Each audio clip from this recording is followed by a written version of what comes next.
So welcome everybody. I'm really glad to see you here late on a Tuesday afternoon. For me, it exhibits a great growth mindset to want to join in a learning exercise and also to participate in thinking about ways of how we teach and how students learn. So the integration of both those things shows very much that you don't want to be static in the things that you do. Thank you very much for your opening slide, Christina. Now I'm going to ask if, let's see if it still remembers I'm a presenter, if I can share my slides. I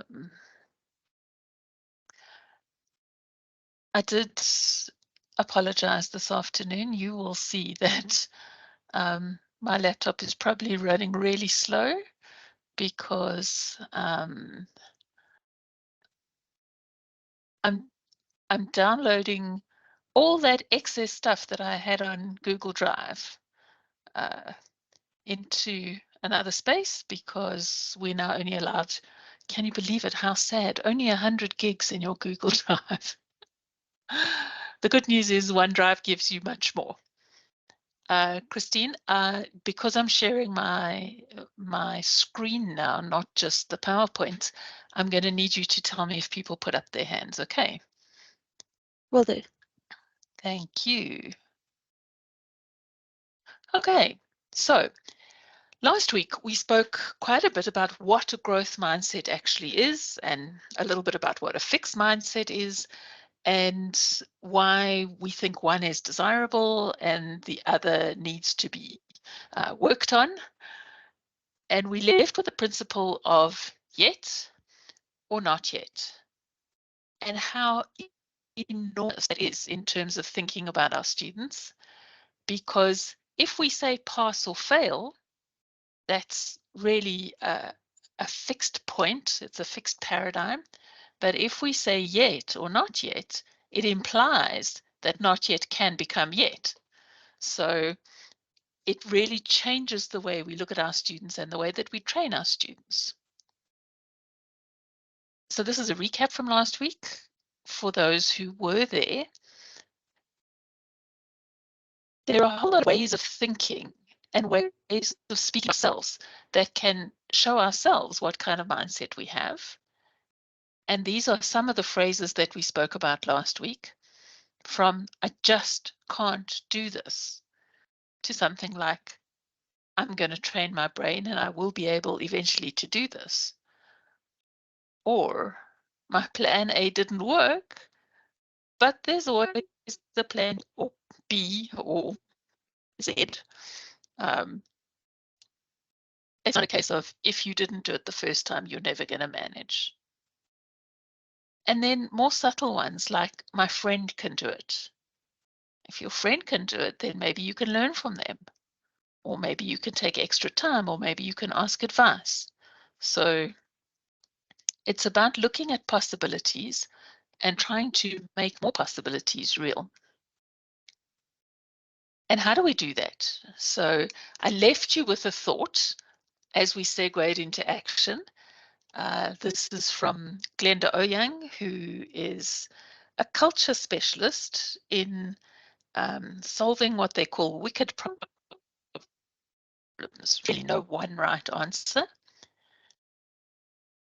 And she said, in every interaction, whether it's here, like a professional learning series, or where they're facilitating something in class, you should always try to turn any kind of judgmental statement into curiosity. Instead of saying those people act like that, you could say, why is it that those people are doing those things? You could turn disagreement into shared exploration. Instead of I'm right, you're wrong, you could say, well, how would we look this up? And what are the questions we could ask around this particular thing? We should try and turn defensiveness into self-reflection. And that's a hard one because it comes from each particular student. Oh, I couldn't do this because, and there comes the growth mindset a lot. I'm not good enough. I haven't practiced. I didn't do this. I didn't do that. It wasn't my fault. That's a big part of the defensiveness. I didn't have data, I didn't have electricity, all of that. So turn it into self-reflection. And some of the answers can be a little bit difficult. For example, you actually do know some of the time when you're going to have electricity or not. Or how could we make a plan to assist with whatever the particular problem is? So self-reflection and action. And then lastly, to turn assumptions into questions. All of us do that a lot. We assume people know things or will do things. Instead of saying, it is like this, say, is it like this? So those are all very hard asks, I do have to say. But I really like this. She made these into fridge magnets and put them up on the fridge. I asked her if we could make it into a huge, like A0 poster with the CHSE logo on it. And she wasn't averse to the idea, but I think it takes practice. I really do. So let's unpack a little bit about what we said a growth mindset was, and we spoke about the 5 categories. This is from Carol Dweck's work. She wrote a paper in about 2016 talking about common misconceptions of the whole growth mindset theory. She calls it more than a theory. She calls it an action plan. There is this concept of a false growth mindset. People think that they've got a growth mindset, and that's because they can be quite flexible in situations, or they can say they're open-minded about things that some people can be quite hard about. That's not actually a growth mindset. A growth mindset is about looking at the effort that it takes and the willingness to put in that effort and the see-through in that effort. So the grit to get through it. It's not just about being flexible in a moment or about being accepting in a moment. So growth mindsets take a lot of work. If your mind doesn't feel like it's worked, it's probably not a growth mindset. The second misconception, she says, is people think it's all just about praising effort. Oh, you tried so hard. Oh, well done. Okay. It's not that. It's about praising successful effort. So the effort put in must be productive. I gave you the example last week, but it bears repeating that we have students who sit and learn pages and pages and pages off by heart.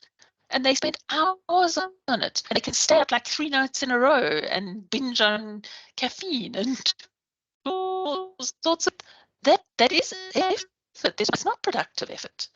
That's not only not how we want to learn, it's detrimental Shira, you're to getting them. cut off every now and then. Oh, okay. So yeah, is this a little bit better? Yes. Okay. That's a function of our fiber, not anybody else's. The building is not good, right? Okay, so were we talking about productive effort? Did everyone kind of get that? Am I going to move on? Can I see a thumbs up or something? If you can repeat the example of the students, that part we missed. Okay, so we all have those students who learn so much off by heart and stay up for 3 nights in a row, literally, and binge on caffeine and they do the craziest things, and they come in completely exhausted and they say, "But I really learnt. I really put effort in." They might really have put effort in, but that is really not productive effort. It's not effort in the right direction. And so that's not a growth mindset to say that they did well because they put in effort. We need to help them to understand what the goalposts are and work towards productive efforts. So one of the things about a growth mindset is knowing when to ask for help, number one. And number two, learning from failure. And we did have some of that discussion last week, is that there's no such thing really as failing definitively. but not achieving what you hope to achieve is not a reason to give up. And that's where you have to talk about praising effort. So just saying you put in a lot of effort is not a growth mindset. And lastly, as we're doing now, just talking about growth mindset actually isn't enough. Nobody's going to develop a growth mindset just by listening to a lecture. So that's one of the reasons why when we looked at this series, we thought we do have to have we have to have a plan where people are going to do things. And doing things implies that we're going to take risks. So we're going to try and support collaboration rather than competition. And we're going to do things differently than how we've always done them before. And that poses significant risk because then you lay yourself open to critique and to challenge. So that's why I praised all of you for being here, because being here implies that you're willing to get going with the growth mindset idea. So, Christine, I don't know if you can see it, but in the chat, I did drop a link. Yes, I also And so I'm tested going it. to, good, okay, super. So I'm going to ask you all to copy that link, open a new tab on your browser, whatever device you're using, and copy the link and go into the page, please. And I'm going to see if I can do it at the same time, which could be interesting.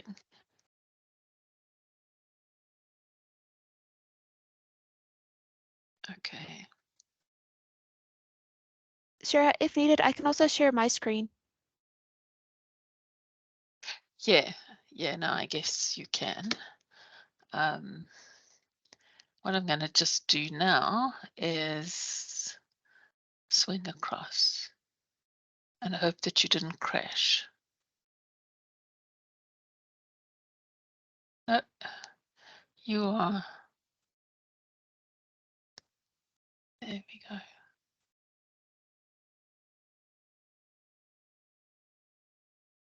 What were we sharing? And now we're going to share again.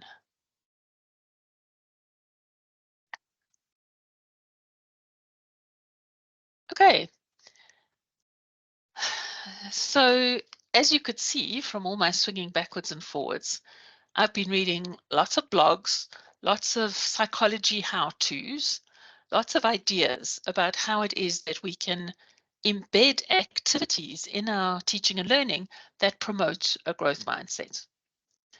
And what I've done here is I've logged us into a Padlet where I've divided activities into 5 sections. And to add something to say, you click on the plus sign over here and a post will come up and you can put in your big heading over here. You can add pictures, you can add video clips, you can add all sorts of things, and then you write your actual post down over here. Okay, now I'm going to go through these 5 sections, but your job while I'm going through each section is to, in the Padlet, add a post of an activity that you think falls into the area that we're actually describing at the moment. So everybody get what they're going to do? Are we on the page? I'm going to go through first and tell you what I think basically the activity involves. But then you're going to give me some activities that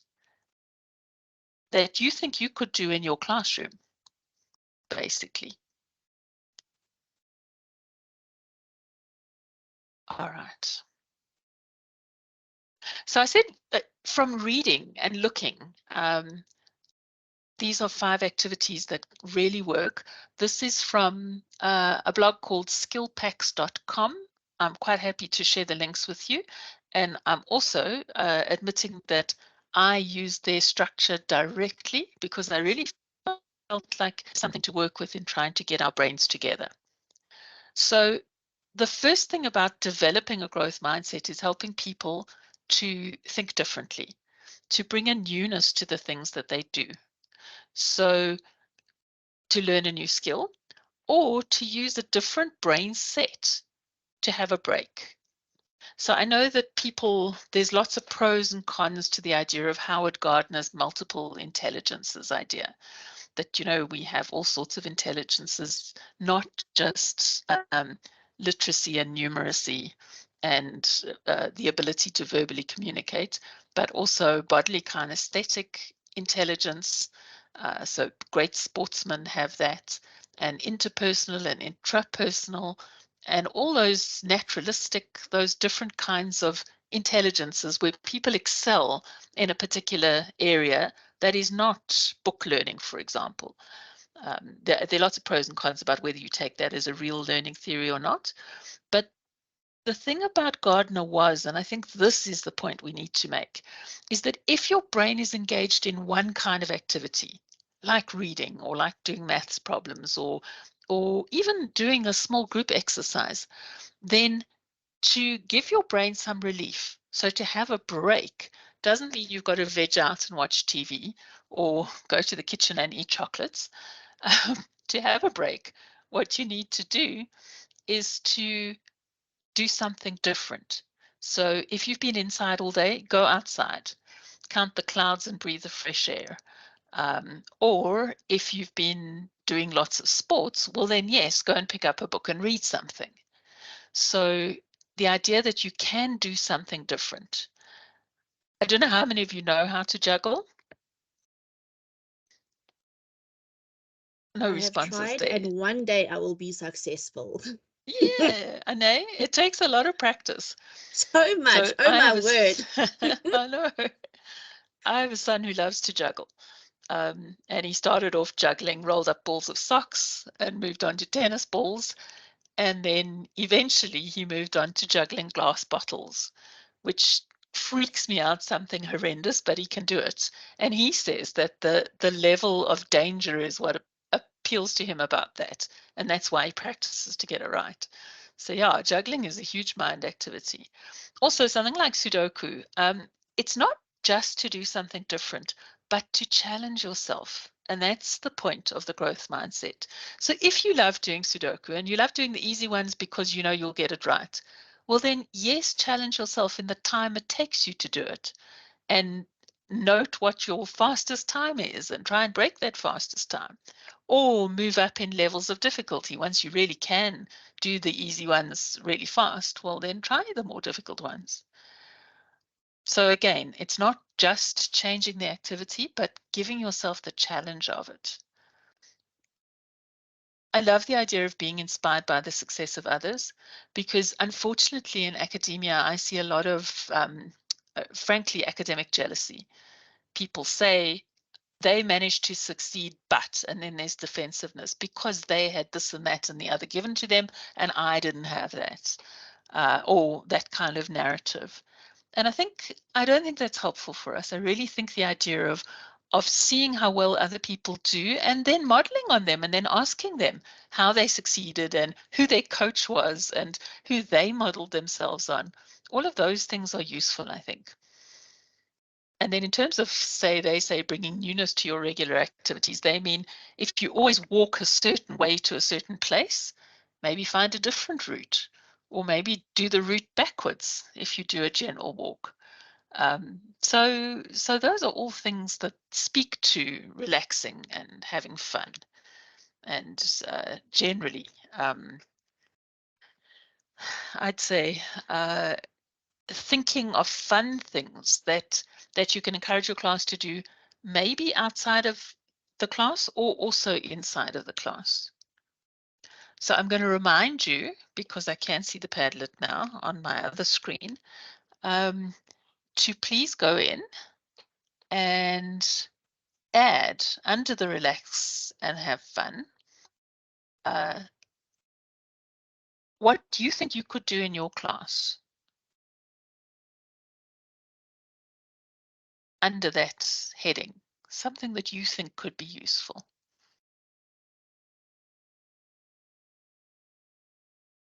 Okay,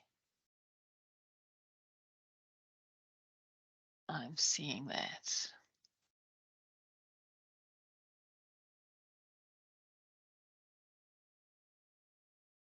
All right, while you're doing that, let's talk about these activities that, integrate into your daily work.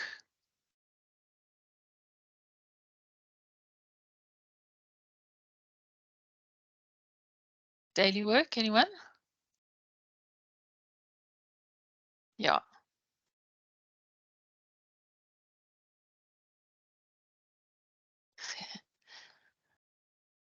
Okay.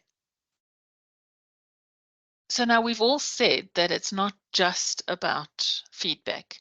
It's about what people do with feedback. Sure, we have one hand up. Catherine? Go ahead. Yeah, I don't know if this fits to what you're thinking, Shira, but I did this once at a university I was at, and every single day in class, a different student brought in a piece of music, which they would start playing. Cell phones were already developed enough for most people to use their phones, but they could bring in another device, and they'd be playing the music as we all came in and settled down, and they would explain why this music was important or meaningful to them, and it changed the whole mood in the class. So I just thought I would share that with you. Yeah, that's lovely. That's absolutely lovely. And I think, as you say, it changes the whole mood of the class, and people then start thinking for themselves what they could or couldn't do. And I'm liking what I'm seeing up here on the Padlet. Walk and talk deeply with a friend or colleague. And yes, it could be something that you are or you aren't working on. Great. So if we look at the next one, which was activities that integrate into your daily work, the seeking feedback thing is really important. Get the feedback given to you continuously. Asking of something is a useful way of figuring out your way forward. Moving away from the defensiveness, using positive language is something that a lot of us struggle to do. I did see a post about also gender bias in language. So apparently women executives on their way to the top are coached. Stop using exclamation marks. Don't start your note with, I'm just telling you this or that. Just say it without the just. Don't use little smiley faces when you're sending an email to a superior. I find all of that a little bit manufactured, but it's quite interesting to see if that does make a difference. And if it does, so then bring your mindset to it, your mindfulness, making yourself aware of using the positive words. Ane, tell us what you want to say. Wait, did you just say you shouldn't put emoticons in a message to superiors? I did. I think my brain just did a backflip there because I'm all about emoticons. Oops. Yeah. So now I use them a lot too, and I think that in this kind of day and age, they're much more expressive than they used to be. Like it used to be that you'd use a colon and a bracket to make a smiley face, and maybe that's what they meant. I think now where you can put in gifs of people screaming and that kind of stuff, it it might be more meaningful. I don't know. Okay, because like I said, I'm always using those. I felt a bit nervous there. All good. Or you can set the exercise of people. Which emoticons do you usually use? And now use 10 different ones, like in your next 10 whatever you're doings. Because it is interesting that people do tend to stick to the ones that they know and like.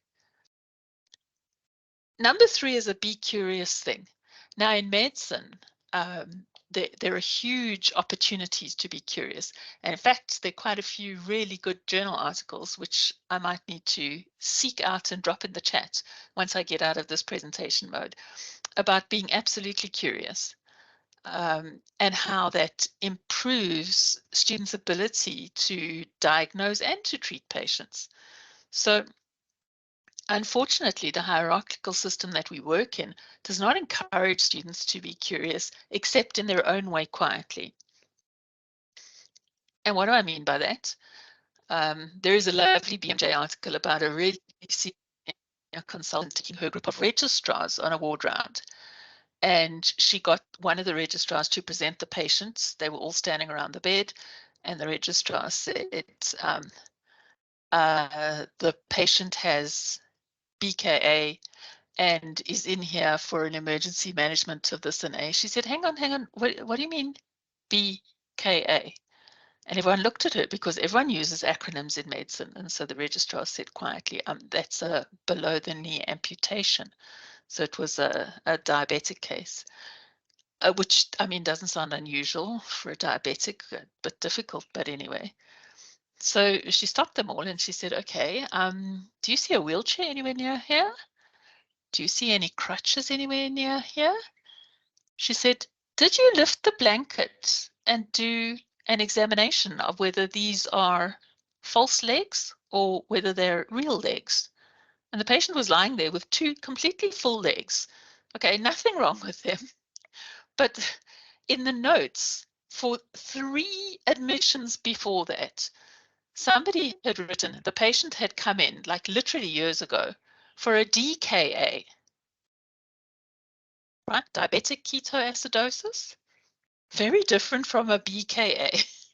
And BKA had crept into the notes, and for years, students had been presenting the patient like that. She said, you really have to understand that you don't just rely on the notes, you actually have to be curious enough to ask about it. Okay, I'm not laughing, but being curious is important for students. And unfortunately, we kind of train them not to be. This is the one right answer. And there's no such thing as one right answer in medicine. There's maybe a best answer for a particular patient, but never one global right answer.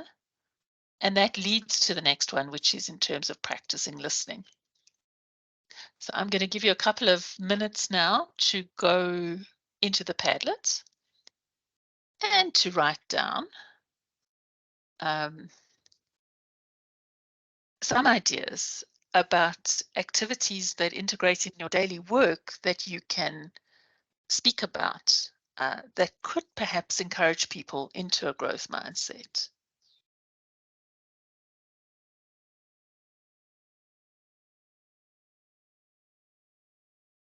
I like what you're talking about. So creating a work cloud.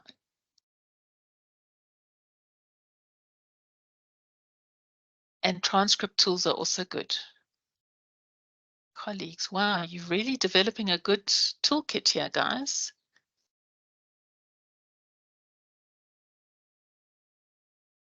Yeah, I like the idea of an online course. That's really cool. Yeah. These are really fun. And what we're doing here, of course, is we're building up a set of activities and a set of ideas that we can ask our colleagues about.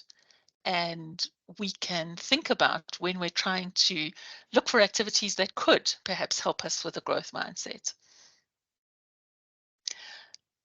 Speaking to your class about a growth mindset actually is important, because if they've never heard the idea and if they've never even encountered the thinking about it, then they're certainly not going to try and reach out on their own or be mindful themselves about how they're learning things.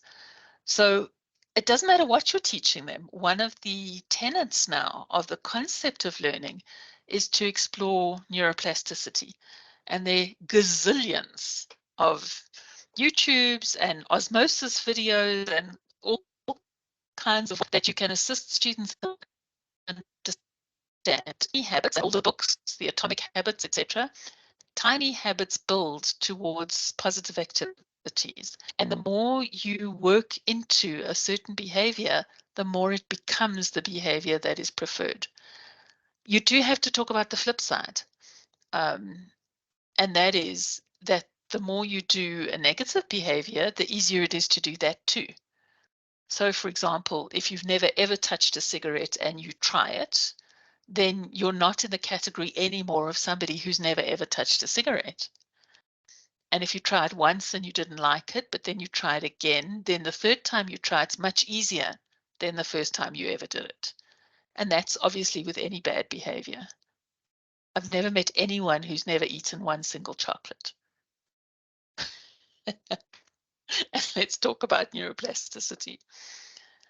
So yeah, they need to understand that even tiny little behaviors can build towards developing the mindfulness and the idea of a growth mindset. They need to think about how they learn, all that off by heart learning that rewards them currently because of our system. You should just think about a phrase.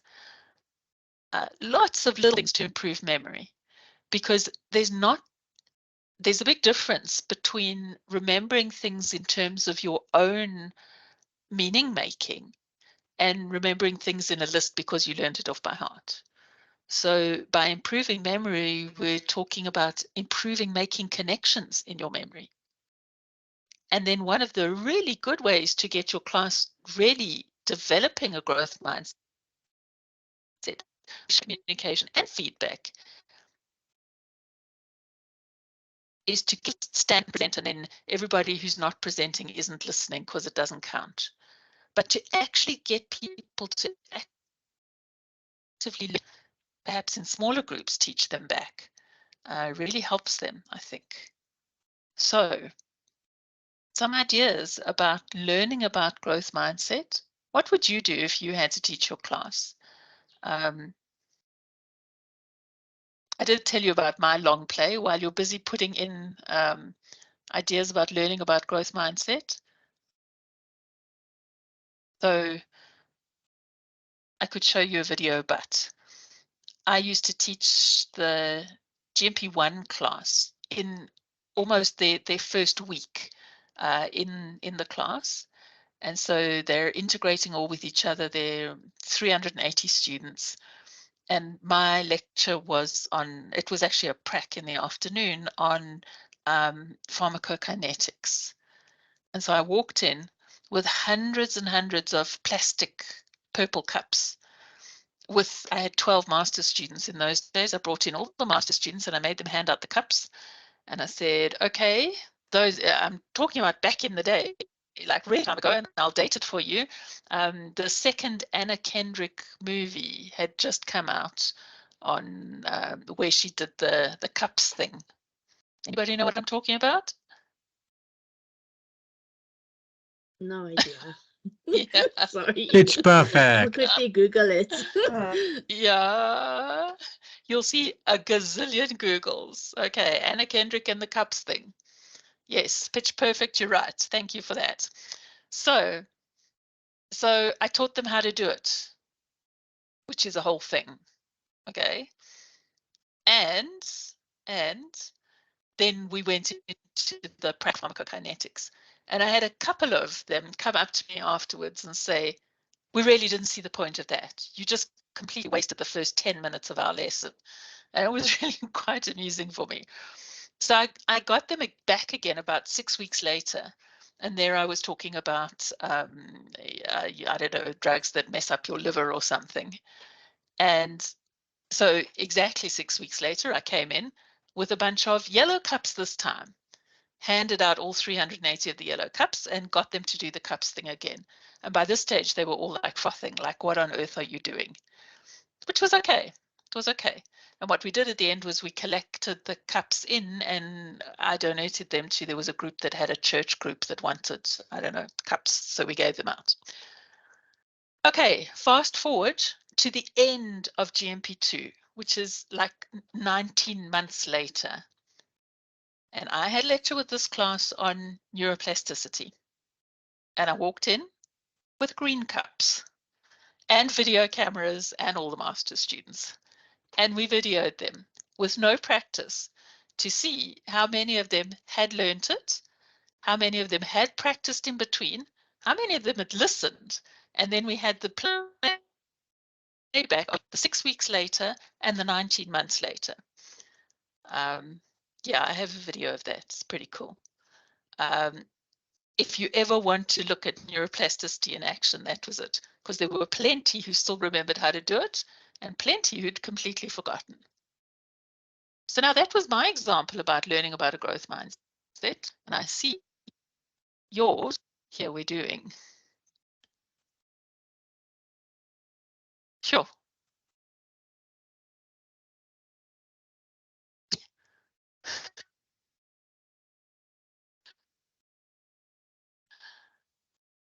Okay. I need to get back to that page. We're almost at the end of our Padlet activity, and that is using reflective activities. Now, I know this one's for you, because I know you love these whole reflective things, right? Okay. Oh, Okay. So, how you use the reflective activities?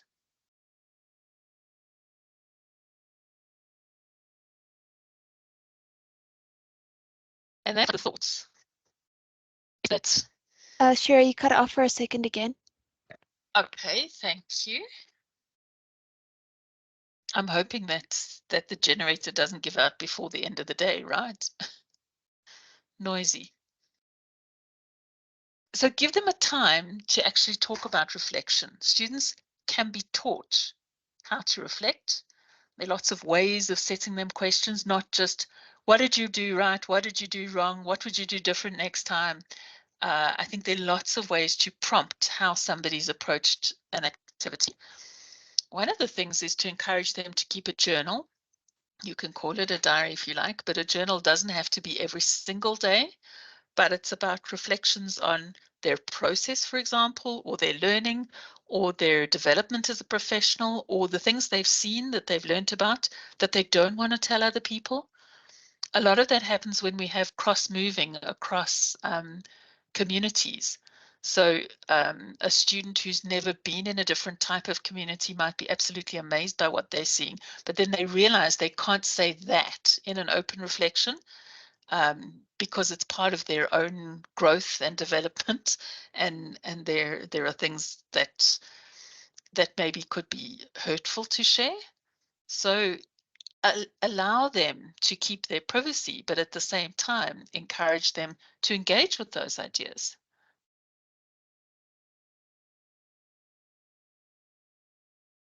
Okay, so I can see, here we are. It gives me a running count, by the way, of who's done what.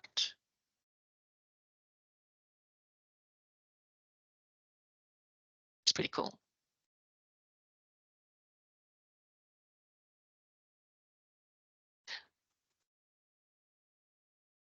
Okay, and you do know that if you press refresh on your Padlet as you're putting your Padlet in, you'll see what everybody else has put in too.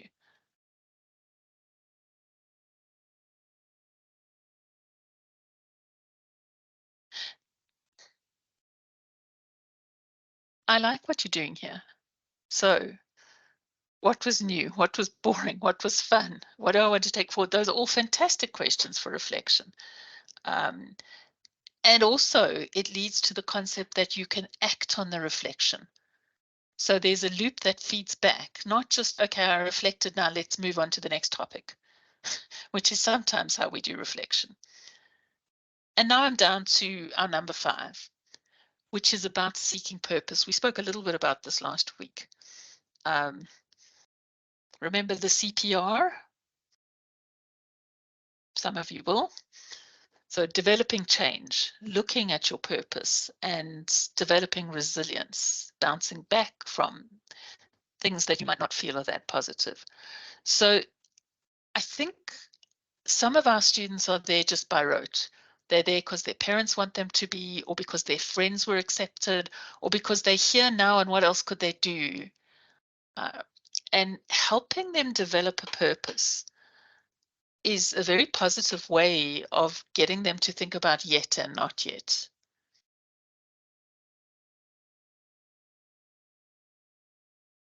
And even if it's about developing purpose, not in their work, but in their self-care, for example, getting enough exercise, getting enough sleep, eating the right things, all of those things are things that we take for granted our students are doing, and they're probably not.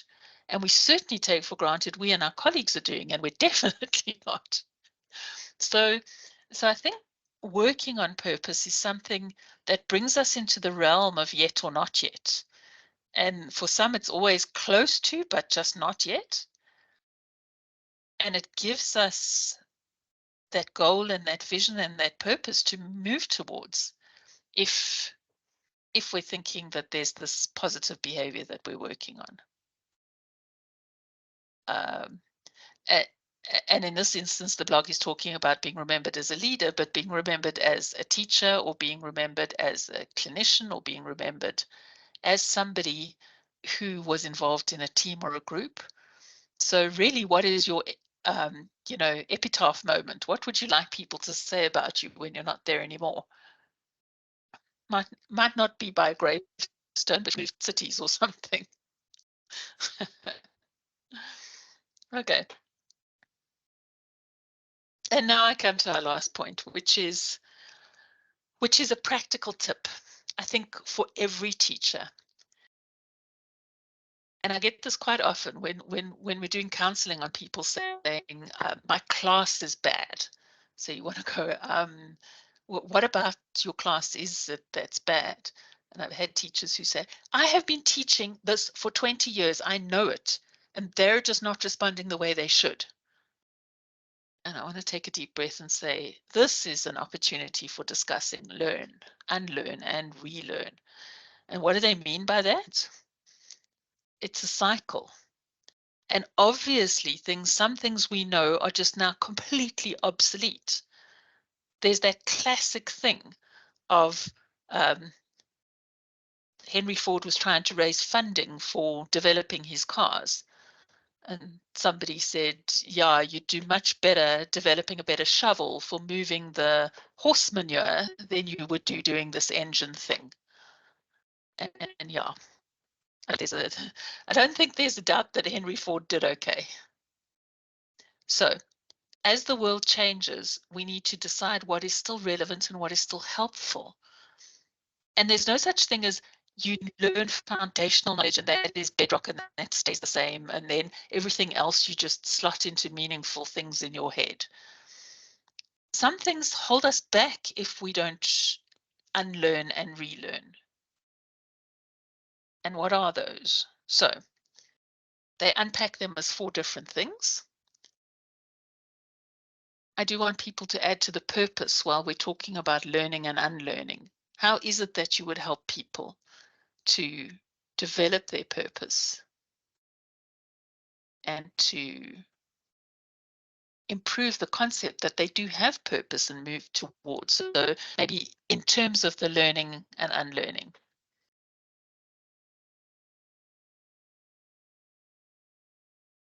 Okay, and I like how they put this. So I gave you the example of unlearning knowledge, say, okay, which it's fine to say it's obsolete.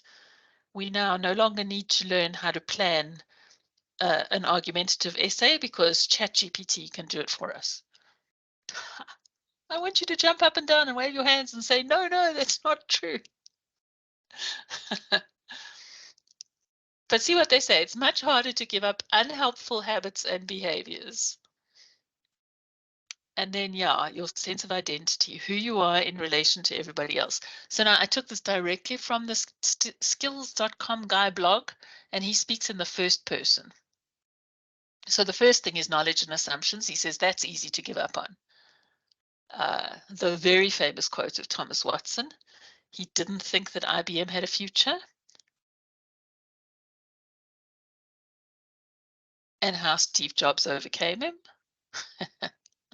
So they talk in business about the strategic inflection point where you actually have to unlearn at a point where the business decisions are now not grounded in good thinking. A classic example of that was Kodak versus Xerox. Kodak had an entire business built on camera and films. And as soon as everybody had cell phones, that business became obsolete. And Xerox moved on to company printers and copying, and they coined the market. Pretty much the same starting technology of lenses and flatbed screening, etc. So quite interesting.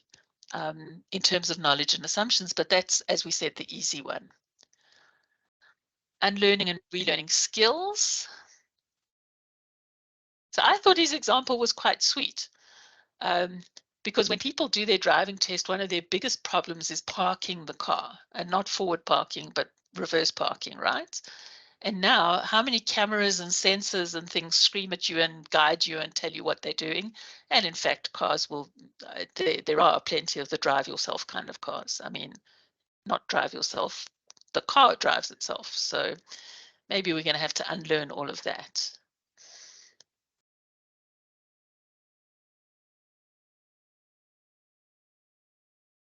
I'm seeing the learn, unlearn, and relearn for skills. Different kind of skills in medicine perhaps could be relearned. And definitely we need to help students unlearn bad behavior. So that's something we could think of. I don't know if this is helping you with developing a purpose, because I only see 2 people putting in purpose so far. Habits and behaviors. So here is again the concept of neuroplasticity. I think every time that you take the positive road, and you do the thing that you know will build you, you can take really a dopamine hit for that. That's a really positive thing to do. But I think a bigger challenge is to help students recognize the negative habits that they have, the things that they do absolutely unthinkingly. And that's one of the things of challenging assumptions, that this is the way things need to be done. And asking for help is a huge one. How many of those 400 students sitting there do we know are unsure about what they're supposed to be doing, but they do not ask for help?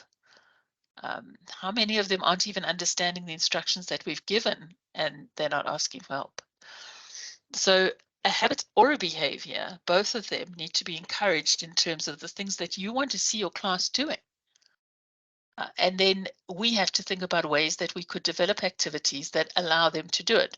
So a pivotal moment, I think, in the emergency remote teaching idea was that we made ourselves available online, where it wasn't face-to-face, and gave people the opportunity to post questions, and many more students interacted online than they did face-to-face.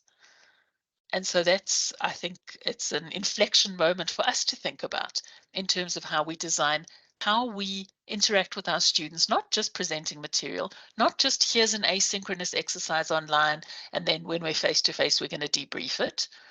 But where is the possibility of having that space where they can break through maybe some of their habits? And then the idea of the hard one, learn, unlearn, and relearn in terms of your own self-identity. Who are you and what are you doing? Yeah, I like that. What do you think is the point of this learning activity, and what's the point of this one? So a lot of us don't respond well under pressure. And then it leads to the whole defensiveness of covering up and then saying it wasn't my fault and this thing happened and that thing happened. I think that allowing ourselves to say that really was a not yet moment is very strong in giving us the opportunity to do something differently, maybe the next time, or maybe even still in the current position that you're in. And then also developing those skills of listening deeply. So not interrupting when somebody's talking and allowing them the possibility of saying something that could be difficult for you to hear. And so I think that we reach the stage now where we can go back and look at the self-speak that we have, the things we tell ourselves, and then the ways that we interact with our students. So I'm going to leave us with the idea of the process of unlearning and relearning. the willingness to accept change and challenge. Persevering in the face of adversity, which is the concept of the grit, which is not only the effort, but your staying power in the effort. Actually wanting to do it. And then he gives you the video of the backwards bicycle, which I'm sure every single one who's ever been in one of my classes has seen. I can drop it in the chat though, if you're interested to actually see it. Anybody seen I'm sure you have seen it if you've seen some of the things I've done. It's how a guy, instead of pushing his pedals forward, he's an engineer, he makes it so that when he pushes forward, the left and the right go in different directions, which makes it really difficult for him.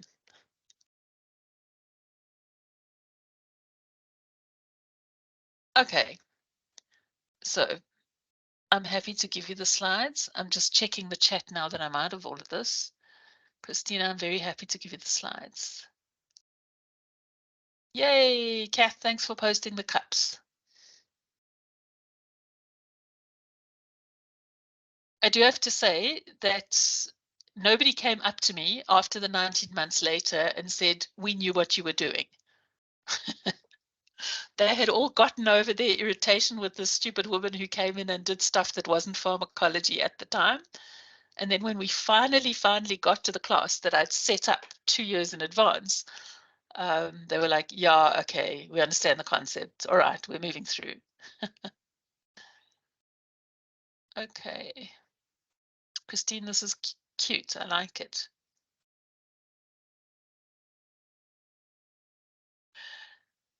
So I've left a little bit of time for people to share some of their thinking. I do see the hand. Let me just see the name that goes with the hand. Tina, go ahead. Hi, Shara, can you hear me? Yep, I can hear you. Thank you for the session. I've been unable to engage with the Padlet because I've been driving, but okay. I'm glad you didn't do it then. Yes, I just wanted to offer an example of something that I tried to do. So I'm a clinical teacher and I teach clinical examination skill at the bedside, and I was having difficulty understanding why the students were struggling to get through the skills. So I challenged myself to learn a new skill that was requiring my hands and my feet and my ears, which is kind of what we need of the students, maybe not so much the feet. So I took up drumming in order to appreciate the complexity of learning a new technical skill. And I must say it was a life-changing exercise, not only to learn that skill that I've always wanted to do, but it did help me appreciate how difficult and frustrating it can be when you're learning something new. And I think as skill teachers, we kind of forget that process that we went through. And it was really helpful to go through it again. So I challenge teachers to do those things, to learn new skills at any age, as a way to appreciate the challenges your students may experience. Thanks, Shara. Thanks, Tina. That's a very, very helpful contribution. Thank you. Because that's exactly what it is, putting yourself in the position of being a student again. And if you don't do that occasionally during your career, then you really do forget what it is that the students are facing. Tina, I love the drumming idea. Do your kids do it with you, or you've learned really, really how to do it properly? I've encouraged 2 of my nieces and nephews to take it up, and they love it. And they've shot past me in a third of the time, which is not unexpected. But yeah, it's very noisy, but very. Yeah. So I have a colleague who took up piano at a very advanced stage, and that was also enormously complex for her. And it is learning to do something different with yourself. So does anybody else want to share an idea of something that they've done that helps them to understand the challenges that the students face and how we can encourage to develop a growth mindset, which entails the fact that if they don't get it right the very, very first time, then there is an opportunity to try again. Christine? This is something that is fairly useful in the online space. So I often recommend that any of our SMEs or subject matter experts actually completes the activity that they want their students to complete, either by making a model answer or to write their own essay. Because sometimes I find that the limitations they've and the task doesn't necessarily correlate. So by doing the task, you also learn how to teach it. It's very important also when teaching software. So then if you actually do it, you see every button that the students will have to click as well. Yeah. Okay, that's useful too. And that's exactly one of the things that we all should be doing, is looking for that constructive alignment. What were our objectives?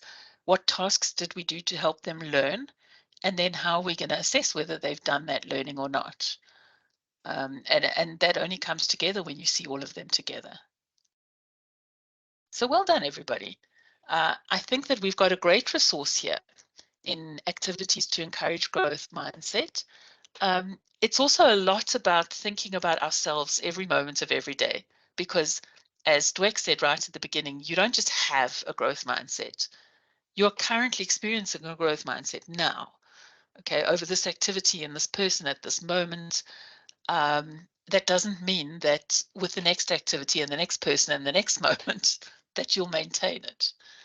And so to come back to our concept that mindfulness is the key skill that you need to help your students think about, which is what is happening currently at the present moment, and how do I view it non-judgmentally, decide what my responses are going to be. I'm going to drop the slides into the chat if you like. I have included last week's slides because I'm building on the series. And so next week, if you don't get them this week, next week, all 3 of them will be there. All right. I'm going to ask for a last share. Somebody else want to tell us about a growth mindset activity that they have planned, thought about, done, run?